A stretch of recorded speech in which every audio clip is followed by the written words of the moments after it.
All right. I just signed in, said hello to you. Hope everything's going great. I'm very excited to teach this class. I've never taught this before. And from what I understand from the department chair, it hasn't been taught in quite some time. We don't have a lot of people in this class. I think we have 9, maybe 10. But that doesn't mean we can't be a family, baby. So I'm approaching this like this. We are a family, and we are here to learn from one another, and we're here to, perhaps make things a little bit better around this nation. We have some struggles here in Miami, in the state of Florida, in the U.S., things that I've never seen in my lifetime. I'm 54 years old, and I haven't seen none of this. I've never seen such a convergence between, economic issues, a racial and ethnic divide, a pandemic. Man, I'll tell you what, it's going crazy. Before I really start getting going, because I'm kind of hyped up tonight, I was kind of low key this morning, but man, I'm ready to roll. Could you please sign in your name and just say hello? Hey, Angelo, weren't you in this morning's class? Was that you? I think so. Who else is out there, baby? Let's roll this thing out. Ready to make some points, get everything flowing nicely, so we can have a great semester. Who else is out there? Let's see who else is out there. Angelo, how'd you like class this morning? I found my glasses. My glasses were under my desk. I couldn't see this morning, so I was trying to read like messages and things. I couldn't do it, but I can see now. How was this morning, Angelo? I think there's like feedback or something. Awesome. All right. I think that there's a delay from what I'm saying with what you receive, so I don't know how to fix that, but I do know that, hey, Stephanie, what's happening? How are you on this, what is this, Wednesday evening? Have you lost track of time like I have? I never know what day it is anymore. I'm always home.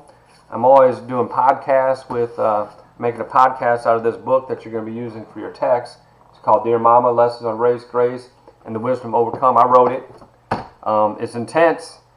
It's definitely intense. A lot of violence in there. A lot of sexual exploitation. And what you'll see immediately, the reason I'm using it is because I was raised by an African American family, and you look at my skin. Okay, all right, it'll get better, Angela. It'll get better. Hello, Megan. But I was raised in an African American family, so when I'm in a live class, typically I walk in the classroom and I wear a tie, what have you. I'm not going to wear a tie while I'm chilling at home, but I got my cap on because you don't want to see this baldness up here, baby. No, you don't want to see all that. So when I walk in the classroom, people can see my skin. They can see he's a white male. He has a PhD. He has 4 master's degrees, which is kind of crazy. I don't even remember what they're in anymore, but I have them. And I went to perhaps the #1 rated high school in Ohio, Maumee Valley Country Day School. So when I walk into a classroom, most people make these assumptions about me as if they somehow know me when, really they don't. Because what you can't see by looking at the surface, like I have good income, I've come a long way, quote unquote, living the American dream or what have you. But the truth of the matter is that I was raised by a single mother who was grossly abused as a little girl by my grandmother. I was raised by Mama Green, right here. Right here, that's Mama Green. There's Mama Green. And on the back, there's my mom, her best friend Irma Jean. That's Guy. I thought of him as my brother. That's Jerry. They were best friends. Mama, where's my finger going? Jason, her grandson. Gloria, daughter-in-law. Of course, that's me. I'm wearing a Miami Dolphins belt buckle, baby, 10 years old. I was representing him back then. Mama Green and her boyfriend, Mr. Johnny, right? So my exposure early in life when I was young was literally multi-ethnic, right? I grew up in a very violent neighborhood. I grew up in East Toledo, so one of the best ways to understand where I came from is if you think about Detroit, or you think about maybe Liberty City or Opelika or something like that. That's probably the closest I can come to really Liberty City. If you get off on the Martin Luther King stop, riding the Green Line train heading north, and you get off in that neighborhood. That neighborhood, when I first moved here, it reminded me of home. I got off the train, I took a little walk around. I said, man, this is just like my home in Toledo, Ohio. And as I was walking around, I noticed that, yeah, things are very similar. And I get on the train, I go up to North Campus, and I told my boss what I had done, the director, Hector Garcia, and Eddie. And I told them what I had done, and they said, are you crazy? I said, what do you mean, am I crazy? They said, why are you going to get off and walk around those neighborhoods in Liberty City? I said, felt like home to me. They said, don't be crazy, man. This is Miami. This is no Ohio. Well, my indoctrination here was really interesting. I'm a sociologist by PhD, but I'm a criminologist by training. And one of the things that interested me the most was how dangerous is it in Miami?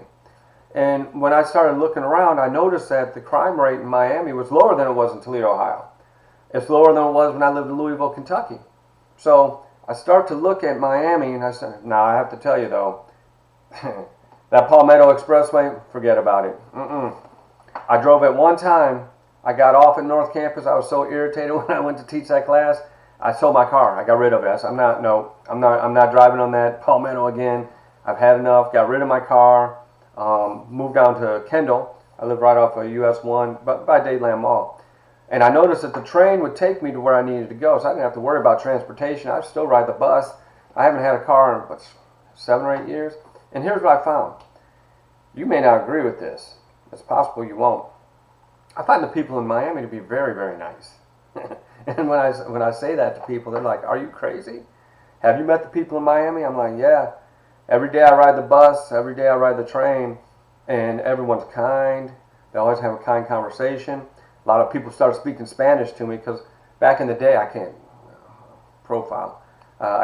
People used to think I looked a lot like Andy Garcia, especially when I was younger. And so I get that quite a bit. The reason I bring it up is this. You are blessed to live in Miami, Florida. This is the most ethnically diverse place I've ever been to. I grew up in Toledo. I lived in Columbus when I went to Ohio State. I lived in Philadelphia for about 6 months. I used to work for the Philadelphia 76ers back when Dr. J was playing. It was his retirement season. And Charles Barkley was still playing for the Sixers. He was in his second year at that time. So I lived in Philly. I lived in Louisville, Kentucky. And I've been to every city there is. Right? I've been to New Orleans, Memphis, Atlanta, New York. I love New York. I've been to San Diego, Phoenix, Tucson, Dallas, all these places. And what I can tell you is that Miami is the most ethnically diverse city in America. Maybe Los Angeles is right there. New York City is right there. But Miami, there's so much richness here, man. If you take a look at your life here in Miami, Miami is not just physically a gorgeous place, but the people are magnificent. I love it here. One of my nicknames is Dr. 305, and the reason is like I'm a PR person for Miami. And it's not about the beach. I don't even go to the beach because the beach for me is like a vacation, just like it is for tourists. I go over there when I want to get away, right? But here's the question, right? How does ethnicity impact our lives, right? Many of you, some of you are probably Hispanic. Some of you are white American, African American, what have you. If we take a look at ethnicity and we take a look at race, which are two different things, by the way, they're not the same, right? Race is a biological trait, but race has no meaning in and of itself. Race is something that is ascribed and defined through humans. It's socially constructed, right? It doesn't exist in and of itself. We constructed race to have meaning for economic purposes back in the 1600s, then political purposes in the late 1700s. But ethnicity, what we're taking a look at, is a shared cultural heritage, right? So when we look at history and culture, that's where you get into ethnicity. Race has more to do with biology and how we describe biology. And of course there's overlap, obviously, right? And of course right now, I remember when Rodney King writes, hey, Yannette, oh, it's good to see you again. All right. I think you were in this morning's class. Wait a minute. Angelo and Yannette, or is it Janet, Are you related? Um, oh, okay. Thanks, Farrah. I appreciate it. I hope the telecast is coming through. What you all are going to find out is that I'm an old dude, baby. I'm an old dude, and me and technology, we're not best friends. So I'm doing the best I can. I'm trying to give you some kind of live connection so that it does feel like a classroom. I'm a much better classroom teacher than I am virtual. So as you notice, all your assignments this semester, when you turn them in, we're going to do it through Blackboard. There's an email course messaging system in Blackboard. And what you're going to do is, I think there's 5 assignments. I'm going to have you submit your assignments as an attachment in the email. That way it's all in the class, it's in the structure, what have you. I'm not doing a discussion board, man. We can use this comment board right here for discussions, right? As we progress through the semester, I will ask you to look at your announcements every day. I won't. Oh, okay. Hold on. Yeah, I want you to contact me. This is for everybody. I still don't know my number. I'm using my company number. I'm on vacation. I work more than I do than when I'm at work. It doesn't even make any sense. Doesn't even make any sense. So let me check out my phone number. And what I want you all to do is I would like for you all to text me, right? Don't send me emails. All right? If you do send me an email, you can send it to sean.hopeworks@gmail.com. All right, so here's my number. Hold on just a second. Sorry, come on, baby. Come on. What's wrong with this thing? All right, let's see here. As you can tell, I talk to myself too, right? So I'm right at home. All right.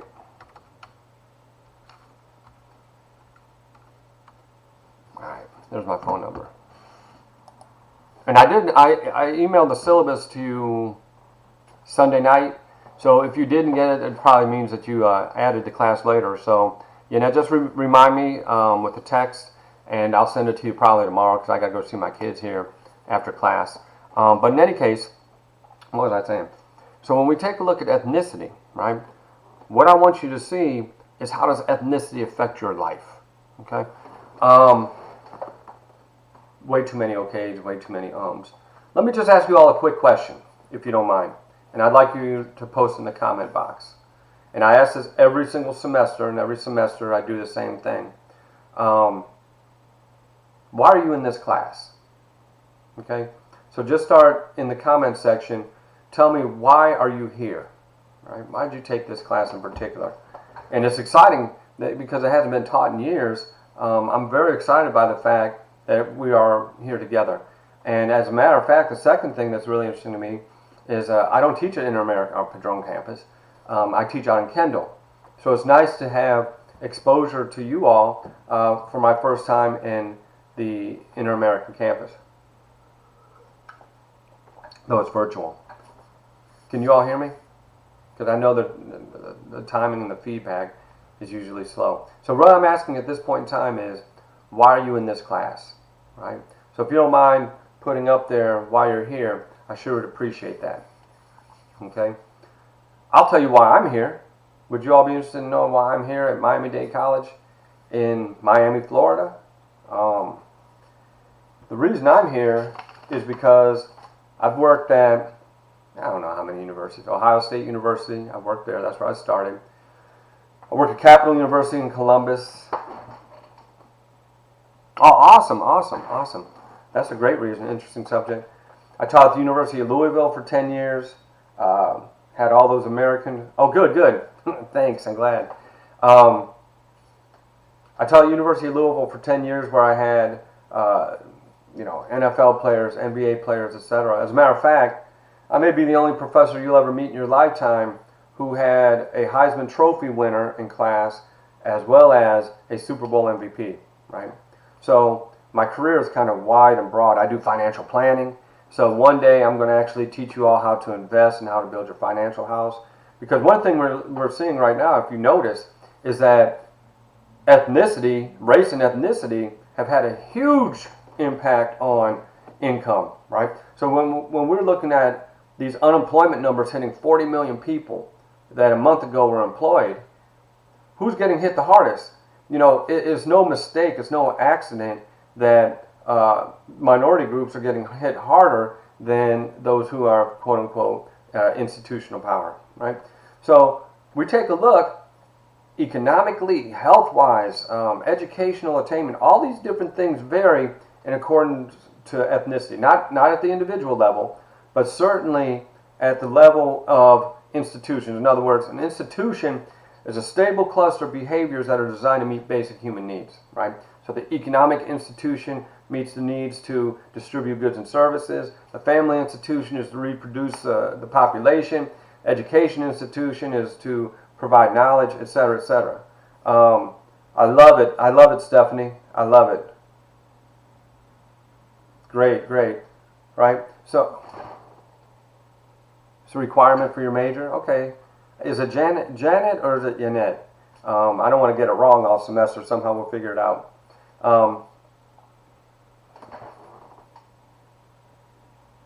Yes, Angela, I think there is. His question is, if you can see it, Professor, is there a correlation influence between a community's cultural, ethnic diversity and xenophobia? Xenophobic they are towards outsiders. I definitely think so, right? And if we take a look at historically ethnic relationships in the United States, we would see that there's absolutely a relationship between those who are competing. Typically, if you look at it structurally, that is, what are the patterns of behavior that influence? Okay, thank you, Janet. I'm going with Janet. I'm going to go with Janet. You tell me what you want. But anyhow, if you take a look at it historically, the conflicts have typically been over who's competing for what jobs in the labor market, right? So if we take a look at labor market and educational levels and things like that, what you would see is that xenophobia typically runs in correlation to who's competing for the jobs, right? So, you know, African Americans in the late 1800s through the 1900s were lynched at a high level, right? Because they were competing for lower end jobs after Reconstruction. But one of the facts that is not widely known is that Hispanic Americans, Mexicans in particular, they're also lynched at the same kind of rate. And the reason is that if you went through Texas, you went through Arkansas, after the Mexican-American War, Mexicans were regarded as an enemy when in fact that they actually occupied the western part of the U.S. So when we annexed that area, they became the quote-unquote enemy. And therefore, we have this cultural heritage, this linkage in which hatred towards Hispanics, Mexicans in particular, continues to this day, right? So when we take a look at xenophobia, we're really taking a look at how is our belief systems rooted into cultural and historical forms, right? So when we're talking, really what we're getting at are stereotypes, right? Stereotypes are very powerful. What I was telling you before, with me being a white male, people tend to make a lot of assumptions that they know who I am, right? They have no idea who I am. They see this. They don't know who I am. They don't know that I was raised by this woman here, by Mama Green, which you're going to read. This is your textbook, by the way. They don't know that my family, I lived in a very, very violent household. My mother and Irma Jean, they used to battle each other every single day, right? My neighborhood, my other book is called A Mother Cries. That's down here somewhere. A Mother Cries, Lethal Violence in the Zombie Apocalypse. I list in the first chapter all the people I knew who got murdered, right? Then I turn around and list all the people who committed suicide. And then I analyze it in a textbook form. Terrific book. It's not, well, it could work in this class if you want to see it. But it's a criminology book, so I use it over there. But when you look at me, you have no way of knowing that I was surrounded by drugs my whole entire young life. You have no way of knowing that violence permeated every component of my life. There's no way. How are you going to see it? How are you going to see it? I got one scar on my forehead, right, from a fight, okay? You can't see that we were poor. You can't see that. You can't see the ethnicity. Oh, and that right on time. You can never judge a book by its cover. Let me tell you something. Mama Green, the greatest life lesson she ever gave me, it was a very simple message. You know, if you watch my video, it's on my Hope Works with Sean Schwanner. If you watch the speech that I gave in February and it's on there's actually pretty good. There's in the middle of it, everyone tunes out, but in the middle of it, man, it's hilarious. I'm doing crazy stuff, and it's a lot of fun. But the one thing that was really important in that speech was Mama Green, when I was a little boy, taught me. She said, "Never hate and never judge. Never judge unless you walked in the shoes of another person, and you, my baby, have never walked in the shoes of another person." I said, "Man, that's deep." And I remember when I was 5 years old, we were sitting at the breakfast table. Mama Green used to make homemade everything. And Daddy Green was sitting here. Mama Green sat over here. Guy sat over here. Guy, Leo. I thought he was my brother. Matter of fact, they did psychological evaluations in my school because I kept talking about my African American family, and they're like, he's a single child. He's only a white male. His mother's not married. He must be making up a delusional situation. So I went through a psychological evaluation. They came back that I had dissociative personality disorder because I had created this whole entire family, which, as it turned out, was a real family, right? So we're sitting here having breakfast, and I was in kindergarten at the time, and I jumped up. I said, "Mom, let me show you what I learned at school today." She said, "Okay, baby, show me what you learned." Not today, but the prior week. So I go and I tap Daddy Green on the head, and I say black. I tap Mama Green on the head, I said pink. I tap Guy on the head, and I go black.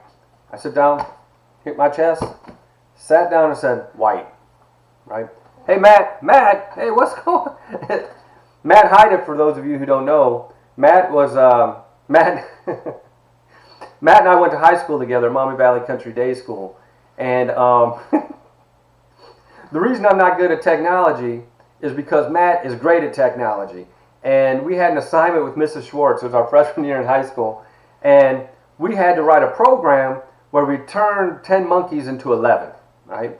So I kept doing the assignment, and I kept getting 9 monkeys. I'm like, man. I said, Matt's really smart. So Matt had crumpled up his paper and threw it in the trash can. So I took it out. I directly copied what he had done. And I got 8 monkeys. I'm like, what? How can I directly copy off of this man and end up with 8 monkeys instead of 11? I gave up. Threw it away. Turned my back to computers forever. And back then, the beauty is that we were at the cutting edge of the technological revolution in computers. Had I stayed focused on learning computers and became a technology wizard, I've been wealthy beyond belief, right? But here's what I didn't know at the time. 2 things. 1, stereotypes are very powerful in the way that we see ourselves. It's very powerful in the way we see others. And it just so happens, I'm coming back to you, I think Angela, and xenophobia. There's a difference between a stereotype and what is called a controlling image, right? A stereotype is a negative prejudgment about a person or a group of people. A controlling image is different. A controlling image is a stereotype on steroids. And what a controlling image does is that those who are discriminated against, when they actually believe that the discrimination is real, and they act as if somehow that discrimination is real, it becomes real in its consequences, and it can control behavior.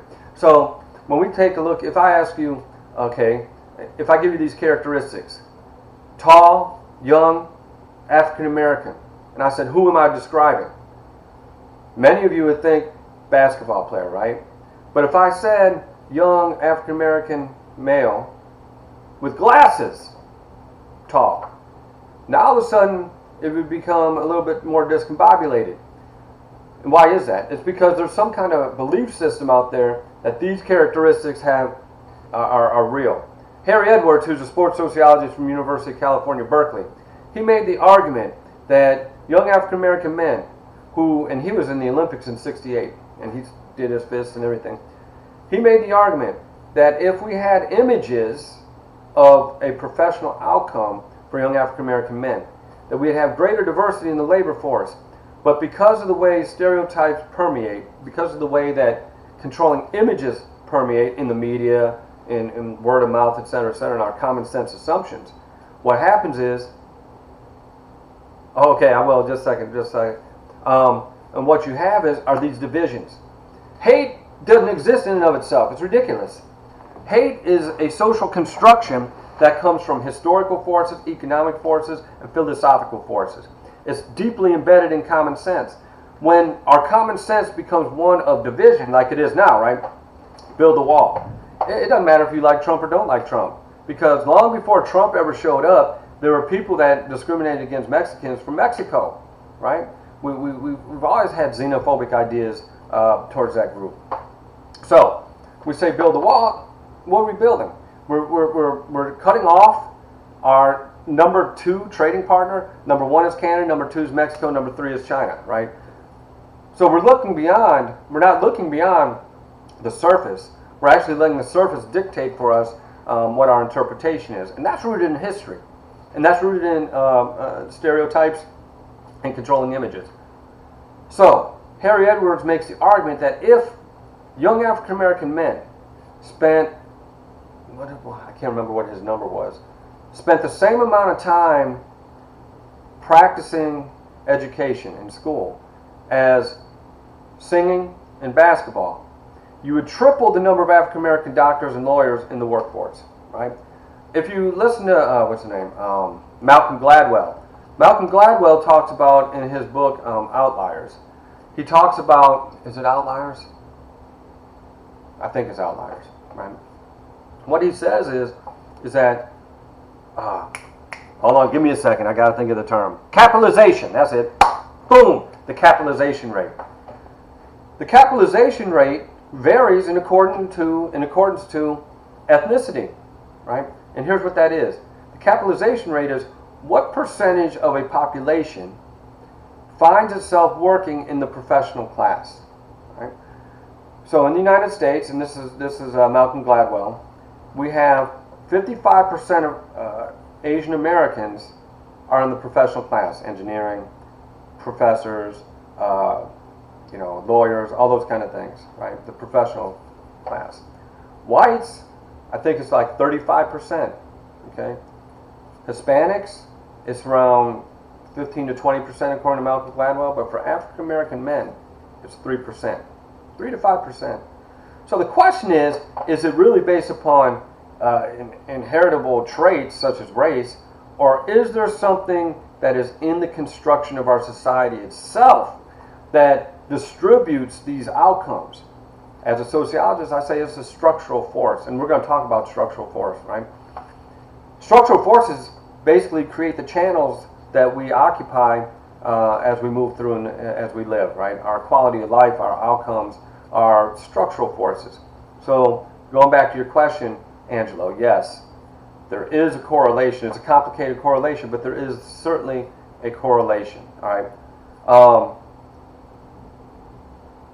Yes, Angelo, I think it was coined by Du Bois, but I don't know for sure.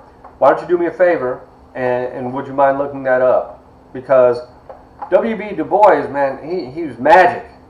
His work is just magic. And when we take a look at like Pan-African studies, all the things that he was talking about back in 1900, it's coming back around.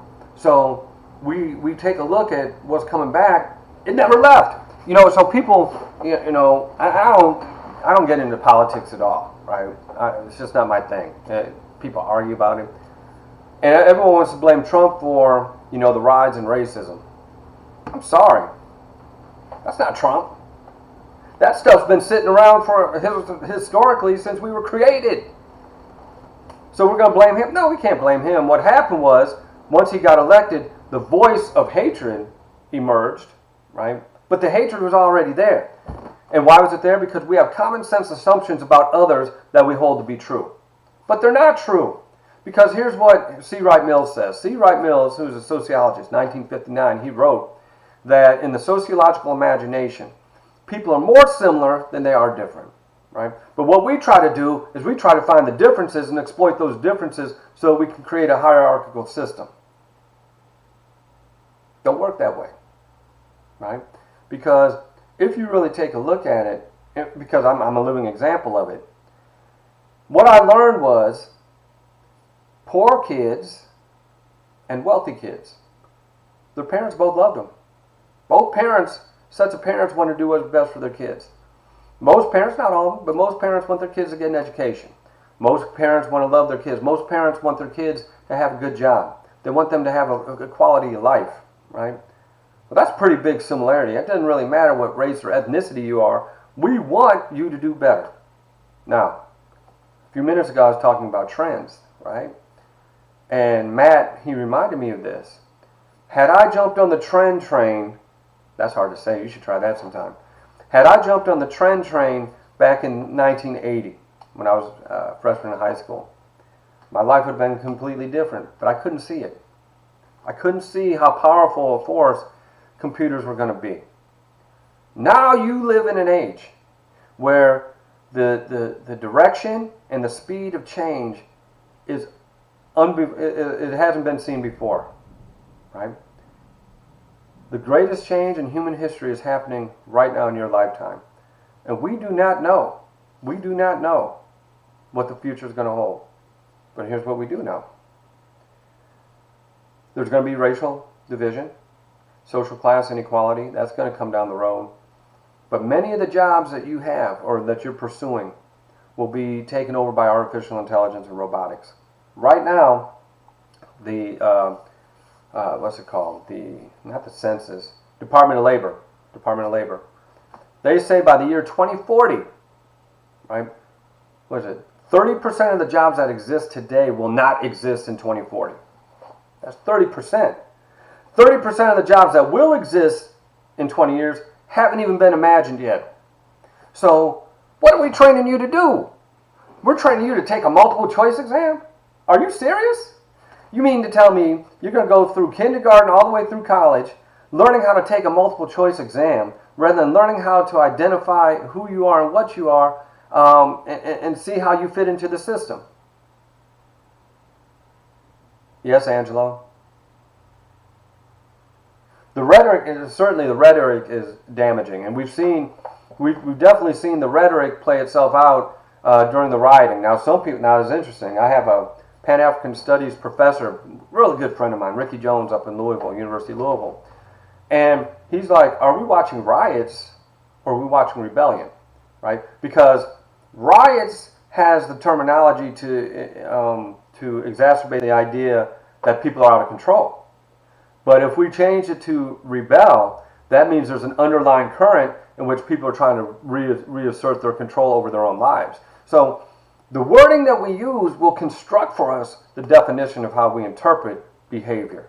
And yes, I certainly think that the rhetoric, bring out the dogs and all that kind of stuff, it's very damaging because it's not just him, but it's playing back into historical forces.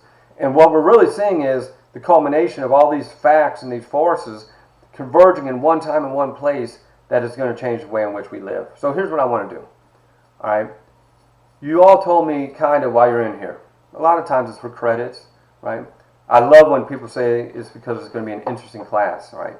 I hope I make it interesting for you, right? But as I say in every single one of my classes that I've ever taught, there's only one reason why you're in a class, right? I had teachers who believed in me because without those teachers, I wouldn't have made it. I'd have got eaten up. I'd have got eaten up by the east side. I definitely would have turned to crime. I definitely would have trafficked drugs. That'd have been my job of choice. Because I knew everybody. I was a good salesperson, so it was the fastest money. It was there, and I probably would have done it. But I didn't because I had these buffers at school. And I had Mama Green and my mother and Irma Jean, so I had the buffers, but I was totally surrounded by drugs and crime. Everywhere you looked, it was right there. Now in Toledo, the east side is just ridiculous. So, take a look at that. But for me, I had teachers who believed in me, right? I got tired of them saying, he's a diamond in the rough. He's a diamond in the rough. What? I want to be a diamond. But what happened is that these teachers would embrace me and it lift me up when times were really hard. Times were really hard, man. My high school life was crazy. My mother tried to murder me when I was 15 years old. Then her best friend tried to murder her 6 months later. And the boyfriend put his fist through the door, and my mom's ex-boyfriend came and threatened to kill him. Every day, I didn't know what was going to happen. So I got out of it because I had buffers, right? I had human beings. And here's the message that I learned. I haven't achieved my goal. I'm working on that through my business, HopeWorks. But each and every one of you has greatness inside of you. You're all great. And it looks like I'm buffering, but you all have greatness inside of you. And what our education has done, okay, I think we're still streaming. What our education system has done is created a group of conformists to take a multiple choice, because while you're trying to guess what's in my head so you can answer a question, you're not looking at what's in your head. And every single class you take should be designed such that you take the information so that you can create a better life. How do you fit into this system? What does ethnicity mean to you, and how does it impact your life? That's what we need to know, right? So every day, if you have the opportunity to learn more about you and pursue your dreams, have your vision, look, if you have that, you're going to be further along than 95% of the population. And here's another thing. I do this every day. It's hard, baby. It's hard. This stuff I'm telling you to do, this stuff is real life stuff. It's hard. I have a picture frame over there in the kitchen. And it says, fill a stadium. That's my big goal. What that means is I want to be a professional motivational speaker. So if I ever fill a stadium, that means I will get paid really well. So my income will be taken care of, my kids will be taken care of, etc., etc. But underneath that, I have a saying. And I have to say it to myself. I look in the mirror, I say, I love you, I like you, and you're worthy of your dreams. I say it every day because it's so easy to talk down to ourselves that what we really need to do is come up with the practice to talk to ourselves in much more respectful ways, right? And here's the reason why I'm talking about greatness. And here's the reason why I want you to read that every single day. Because I don't know what you're going through. Some of you might be having a perfect life right now. Some of you might be in a relationship in which you're being abused. Some of you might be trying to figure out, how am I going to, should I pay for food tomorrow, or should I get gasoline to go to work, right? I don't know what you're going through. I certainly can't look at you on the surface and know anything about what's going on in here. I don't want you to judge me. I'm certainly not going to judge you, but here's what I can say. And this is absolute promise. I mean this. If you have something that you need to confront, something you need to deal with, you got my phone number. Text me. Yep. I'm going to help you get through it. Because unless we can have you be the best you can be, you can't manifest the greatness that is sitting within you, right? In the last, I've been at Miami-Dade College, it's my 8th year, and I probably have 4 or 5 people per year who confide in me that they're contemplating suicide, right? And it's been going on forever. I mean, this happens all the time, and people come to me and I say, okay, let's sit down and let's talk. And we'll do that. Most won't do it. Most professors don't want to be, liable for giving bad advice or something like that. And I'm like this, what if I'm the only person that you're comfortable turning to? And I say, I can't help you because I'm not a certified psychiatrist or psychologist. The only door that you may have had open to you to climb out of that hole just got closed. I don't care if I lose my job, baby. I'll find another job. I got a part-time job. I'm running a company. I got 2 companies. Trust me, I'll generate income. But can you imagine? You get the bravery, the courage to talk to someone about what's in your head, and they say, I can't help you because of a bureaucratic rule and regulation. Bureaucracy to me is what's slowing us down. Okay? Because you have all these rules and these regulations in this hierarchical structure, and we try to follow that. I'm a sociologist. I follow what is right to do by you.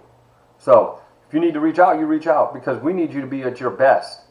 And if you have to work through things, then let's work through it, baby. Let's get you to where you need to be. Now, I wish we could do my handshake that I do every semester, but with the coronavirus, can't be doing that. I had 4 people in my Tuesday night class last semester that had the coronavirus. And we used to do a handshake that everyone did so that we could feel a sense of camaraderie and community and closeness. So, back to the class. I talk too much, don't I? All right. You have 5 assignments to do this semester, okay?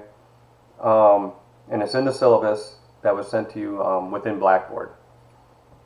The first assignment I want this Sunday. It's just a page. I want you to list, I think that's what I want to do. Is this what I want to do? Yeah. The 5 most important issues pertaining to ethnicity in America. And when you take a look at those 5 most important issues, what is the underlying structural force? Is it economics, religion, family, education, whatever? What is that underlying force that shapes that issue with ethnicity? I want you to do something like that. Then the next assignment, I think there's only 10 people in here. What I'm going to do is I'm going to assign each of you a city in America. And you're going to, excuse me, you're going to analyze that city by looking at ethnicity, right? The third week, and I know this seems fast, but it's 5-6 week term. Third week, I want a term paper, right? You pick whatever topic you want. Ethnicity in sports, which I love.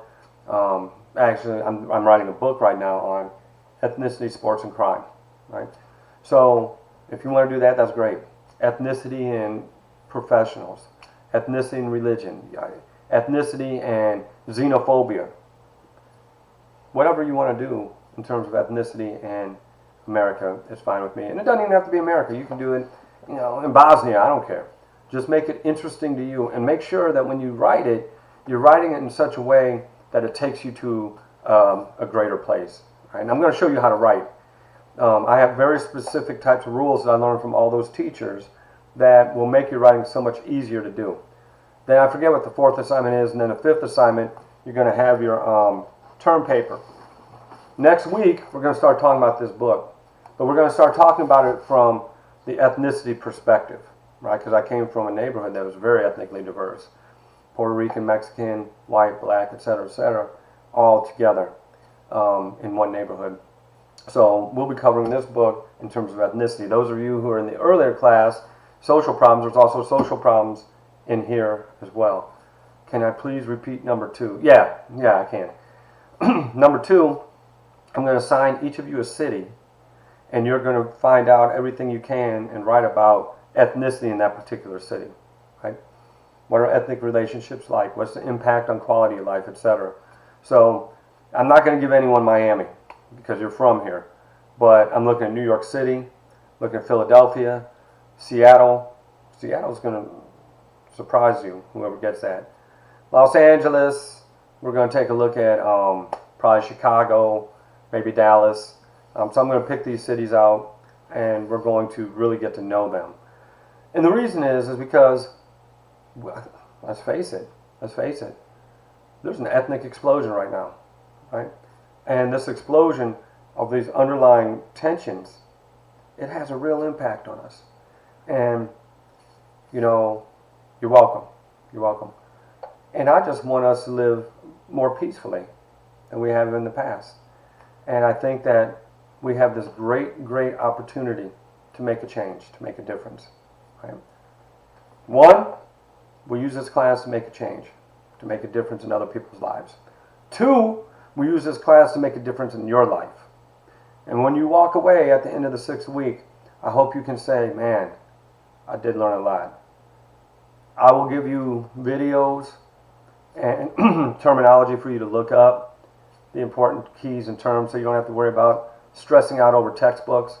I'll give you the terminology you need.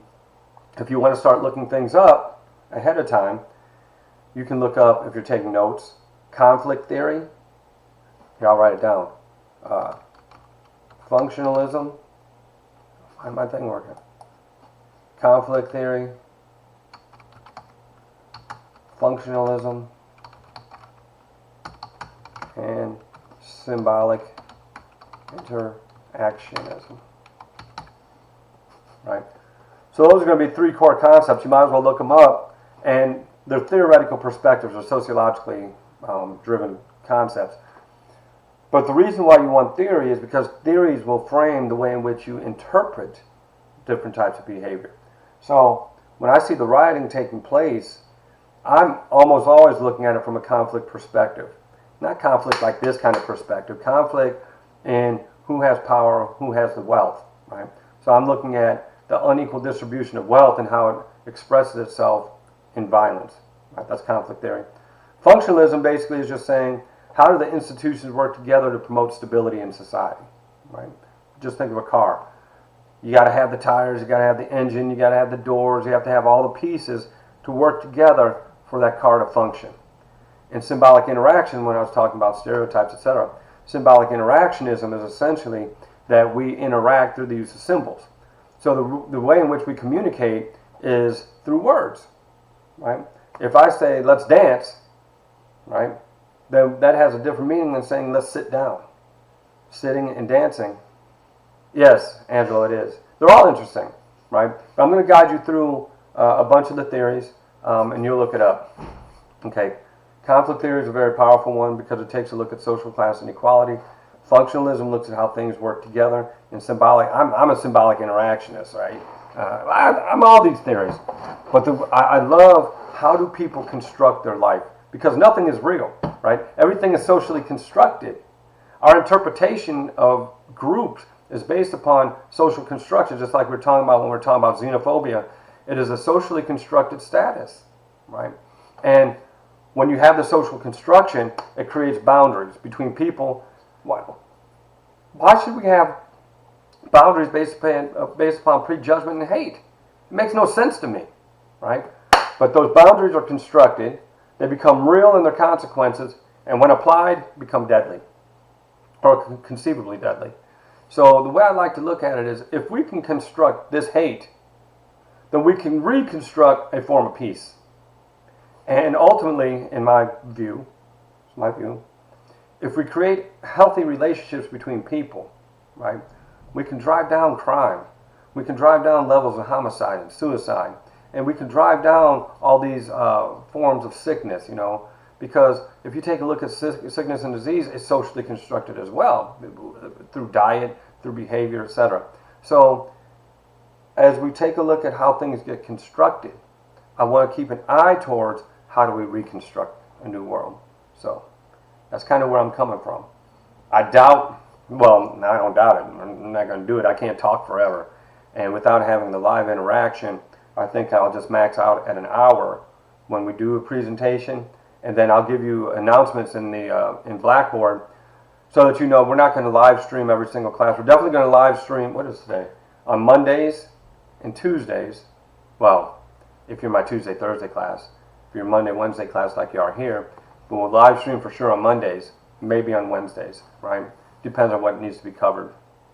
A couple special presentations I'm going to do. I haven't decided if I'm going to do it in my Doodly video maker or if I'm going to do it as a lecture and get a whiteboard and write it out for you. I haven't decided yet. But two things that are definitely going to happen. One, I'm going to teach you how to write. Right? And two, I'm going to teach you how to invest your money. Because I also believe that, because I'm a financial services representative, I also do investments for people. So if you know anybody who needs life insurance or who wants to build their financial house, send them over here, because I have a job and I make pretty good money, so I don't have to be dependent upon that other job.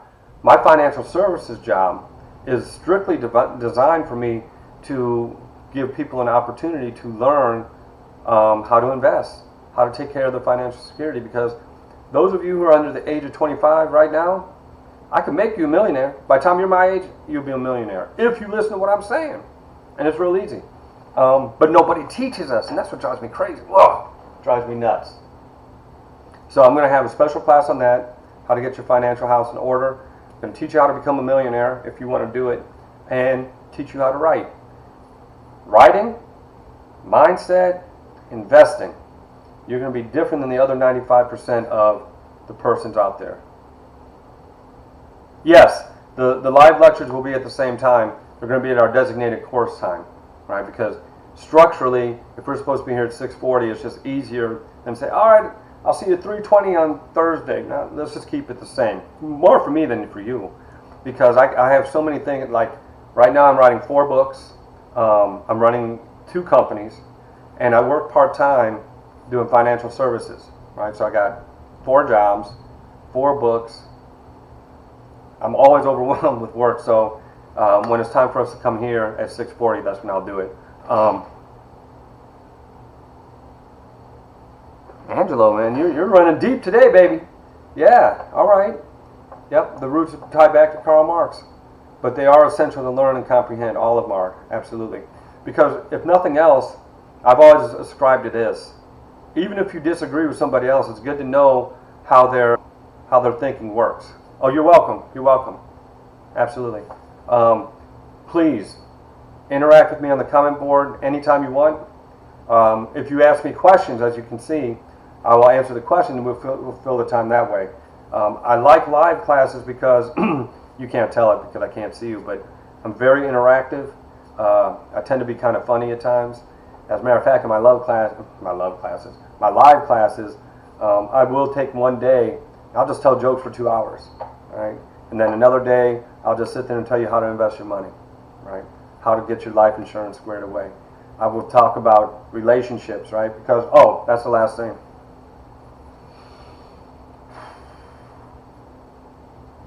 So you want to be great. Every day you wake up, you look at yourself and say, you are great, right?